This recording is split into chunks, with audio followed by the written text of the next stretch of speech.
Agent of Doubt had requested to take a peek inside the closet here. So as you can see, it's mostly clothing and old computer stuff.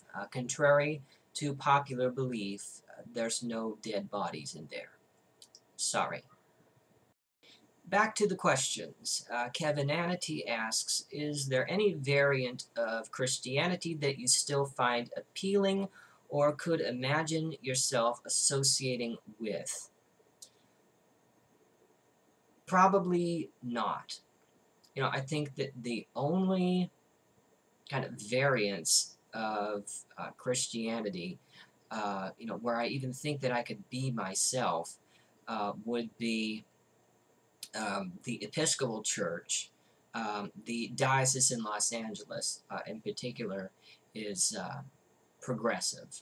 The United Church of Christ, but even those, I still think that they're too bound in tradition and going through the motions of tradition for the sake of tradition. I don't see much use for doing that. So pretty much the only variants of Christianity that I would be interested in would be the Quakers and Unitarians. Although Unitarians and Quakers aren't specifically Christian, there's such things as, pagan Unitarians and pagan Quakers and so forth. Smart Warlord asks, what are your thoughts on the future of religion, particularly Christianity and Islam? All the previous gods have died. These are just taking a little bit longer. John C.R. Warner asks, tell us your religious journey and where you are now. Travelers' tales of religious exploration are the best we have. Okay, I'll tell you. And I think I can help do that with some of these other questions which I've been asked. I'm sorry if I mispronounced this. Traog asks, was the denomination of Christianity that you've come out from YEC-type fundamentalists? Yes. And the interesting thing about the church that I attended, which was a Calvary Chapel, it's not even a non-denominational denomination. It's more of a church franchise. And what I mean by that is, in order to start a Calvary Chapel, you have to approach Chuck Smith, who is still the senior pastor of the very first Calvary Chapel, which is located in Costa Mesa, California.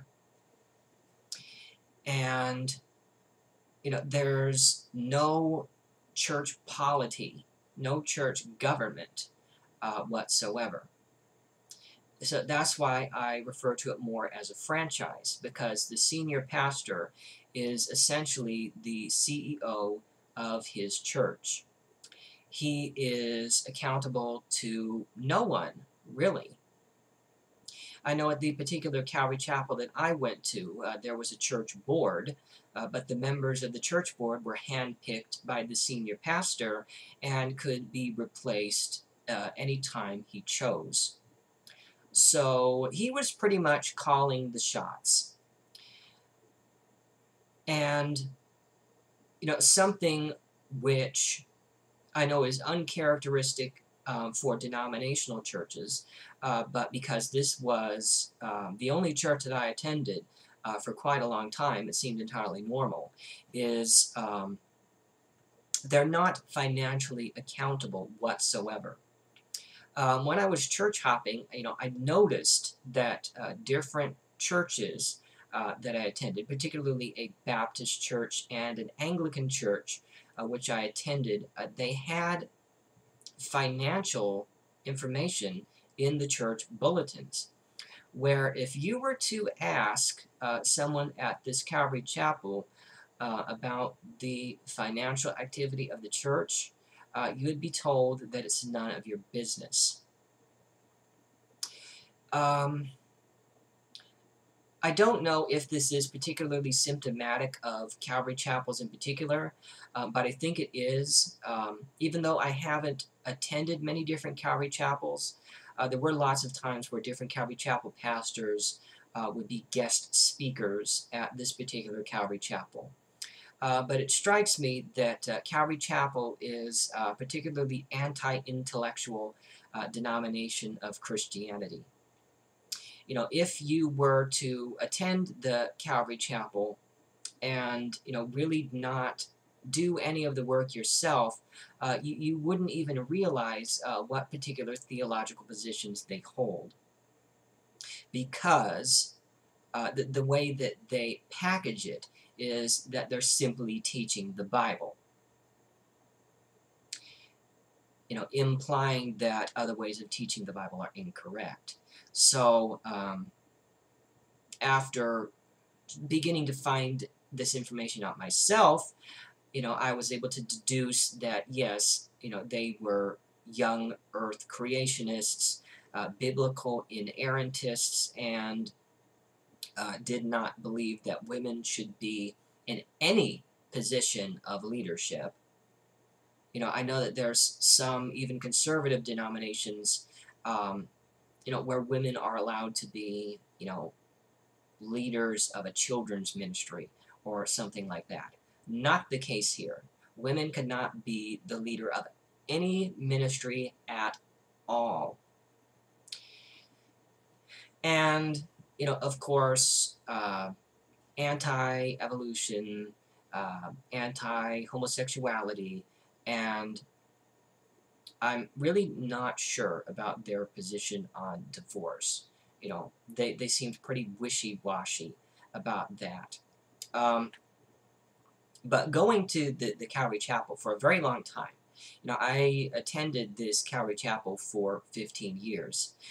You know, after a while, you know, I kind of got the feeling that I had already learned everything that this particular senior pastor was going to teach, and that we were kind of just treading the same ground over and over and over and over again. And there really wasn't any encouragement for churchgoers to go any further. Yeah, there was some surface encouragement to read the Bible for yourself, but you got the feeling that they really didn't want that to happen, because the primary concern of this church, because, you know, not only was it a Calvary Chapel, but it would also be considered a mega church. You know, I looked at, you know, attendance figures from 2007, and this particular Calvary Chapel had over 10,000 attendees. So that's pretty big, but it was normal to me that the primary concern was keeping people coming and purchasing tapes. That was the primary concern.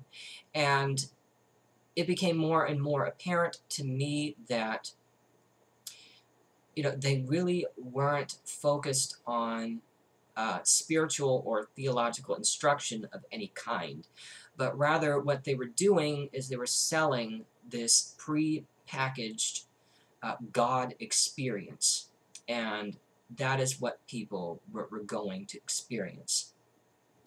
I noticed this particularly in the music. I'm going to post a link in the Gehenna bar to a particular corpulent example of the decadence of the style of music that was played. So the music that was played at this particular Calvary Chapel was a little lower key than this, but the effect was still the same. You know, it's basically, you know, hitting an emotional G spot, for lack of a better word. And, you know, it was that you know, people considered to be affirmation that, you know, what they were taught and what they were practicing, you know, was the truth. You know, it was entirely self-authenticating. The Anti-Hero 99 asks, did you attend church regularly? yes, I did attend church regularly. I went several times a week throughout my childhood.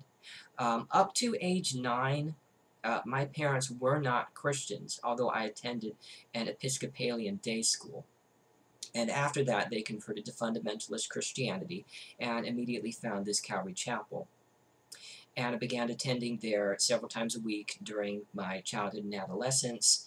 And also, I was taken out of the Episcopalian school, and I was pretty much homeschooled from 5th grade all the way through 12th grade. And also, during that time, I was pretty much entirely socially isolated. There were social activities which were made available through the homeschool association with which we needed to be affiliated for legal defense, I guess.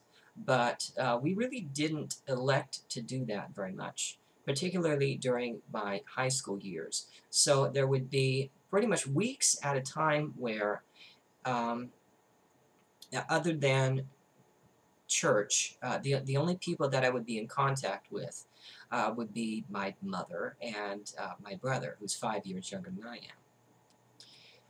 Now, there was a little bit time later where I stopped going to church for a couple of years, and I think that these next questions um, give a little bit of insight as to why that ended up happening.